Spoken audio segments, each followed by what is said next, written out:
Welcome to Jas simple cooking. இன்றைக்கி நாம் பாலாடை வச்சு வீட்டிலையே நெய் எப்படி பண்ணுறதுன்னு பார்க்கலாம். இது ரொம்ப ஈஸியாக பண்ணிடலாம்.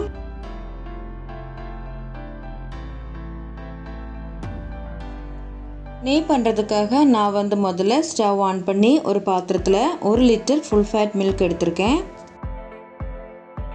நான் இன்றைக்கி எருமைப்பால் தான் யூஸ் பண்ணியிருக்கேன். இப்போ பால் நல்லா கொதிச்சதும் ஸ்டவ்வை ஆஃப் பண்ணிவிட்டு நல்லா ஆறுனதுக்கப்புறமா ஃப்ரிட்ஜில் வச்சிடலாம். ஒரு 5லேருந்து 6 மணி நேரம் வச்சுருங்க. நான் ஒரு நைட் ஃபுல்லாக வச்சு காலையில் தான் இப்போ எடுத்திருக்கேன். இப்போ ஓப்பன் பண்ணி பார்த்துடலாம். இப்போது இதில் இதே மாதிரி மேலே ஒரு ஆடை ஃபார்ம் ஆகிருக்கும். இதை ஒரு பாத்திரத்தில் எடுத்து வச்சு மூடி போட்டு ஃப்ரீசரில் எடுத்து வச்சிடலாம். நான் இந்த பாத்திரம் ஃபுல் ஆகிற வரைக்கும் இதே மாதிரி ஆடை எடுத்து வச்சுட்டே இருந்தேன். எனக்கு கிட்டத்தட்ட ஒரு 10லேருந்து 12 நாள் வரைக்கும் ஆயிடுச்சு இந்த பாத்திரம் ஃபுல் ஆகிறதுக்கு. ஒவ்வொரு தடவையும் நம்ம ஆடை எடுத்து இந்த பாத்திரத்தில் கலெக்ட் பண்ணதுக்கப்புறமா ஃப்ரீசரில் வச்சுருங்க.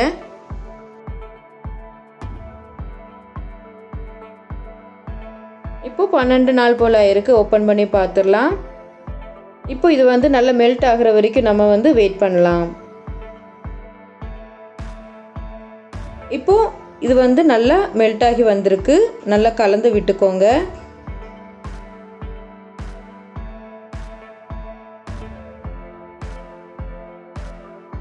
நீங்கள் வேணும்னா இந்த ஸ்டேஜ்லேயே நெய் பண்ண ஆரம்பிச்சிடலாம். நான் தயிர் சேர்த்து ஒரு நைட் ஃபுல்லாக வைக்க போகிறேன். அதுக்காக நான் 1/4 கப் அளவுக்கு தயிர் சேர்த்துருக்கேன். சேர்த்துட்டு நல்லா கலந்து விட்டுக்கலாம்.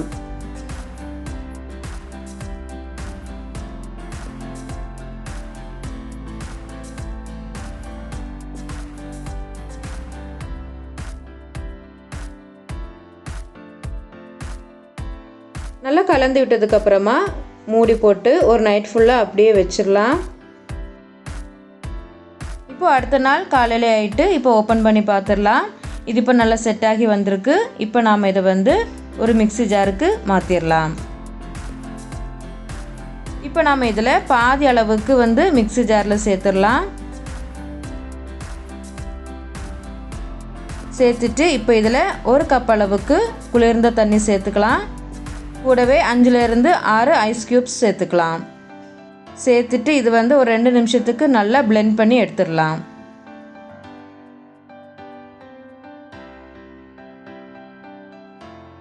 பாருங்கள், இது நல்லா பிளெண்ட் பண்ணி எடுத்தாச்சு. பாருங்கள், வெண்ணெய் தனியாக பிரிஞ்சு வந்திருக்கு பாருங்கள். இப்போ நாம் இதை இன்னொரு பாத்திரத்துக்கு மாற்றிடலாம். இப்போ மிச்சம் இருக்கிறதையும் போட்டு நல்லா பிளெண்ட் பண்ணி எடுத்துகிட்டு வந்துடலாம். பாருங்கள், அதுவும் நான் பிளெண்ட் பண்ணி எடுத்துட்டேன். இப்போ அதுவும் இந்த பாத்திரத்தில் சேர்த்துடலாம். இப்போ இதில் இருந்து அந்த வெண்ணெயை மட்டும் தனியாக நம்ம கலெக்ட் பண்ணிடலாம்.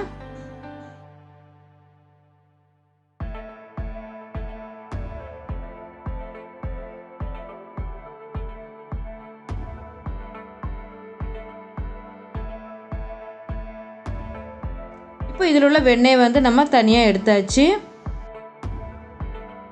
வெண்ணெய் தனியாக எடுத்ததுக்கப்புறமா அந்த மோரை வேஸ்ட் பண்ணாதீங்க. இப்போ வெண்ணெய் நம்ம இன்னொரு குளிர்ந்த தண்ணிக்கு மாற்றிடலாம்.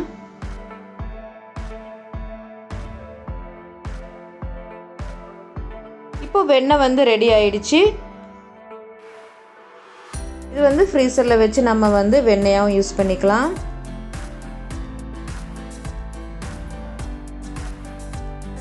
இப்போ நாம் இதை உரிக்கிடலாம். அதுக்காக ஸ்டவ் ஆன் பண்ணி நான் ஒரு கடாய் வச்சுருக்கேன். இப்போ நாம் இதை கடாயில் போட்டுடலாம். இப்போ இது நல்லா கலந்து விட்டுக்கோங்க. இது கரையிற வரைக்கும் சிம்மில் வச்சுக்கோங்க. இது நல்லா கரைஞ்சதுக்கப்புறமா ஃப்ளேமை மீடியமில் வச்சுக்கலாம். வச்சுட்டு இது நல்லா கலந்து விட்டுக்கிட்டே இருங்க. இப்போ இது கொஞ்சம் நல்லா திக்காக வந்திருக்கு.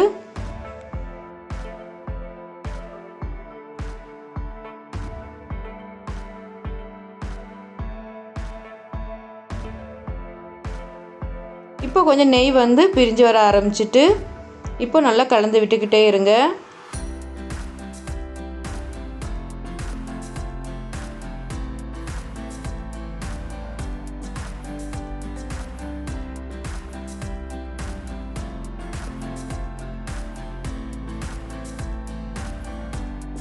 இப்போது பெரிய பபிள்ஸ் வர ஆரம்பிச்சிட்டு நல்லா கலந்து விட்டுக்கோங்க.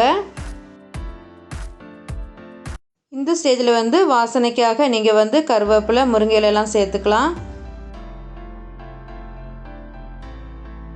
இது வந்து நல்லா கொதித்து நல்லா நுரைய வர ஆரம்பிச்சிட்டு இப்போ நம்ம வந்து ஸ்டவ்வை ஆஃப் பண்ணிடலாம்.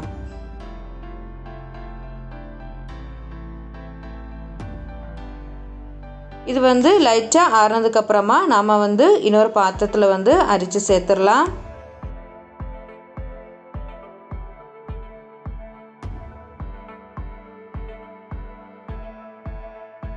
எனக்கு வந்து இதில் கிட்டத்தட்ட 475 ml போல் நெய் கிடச்சிருக்கு.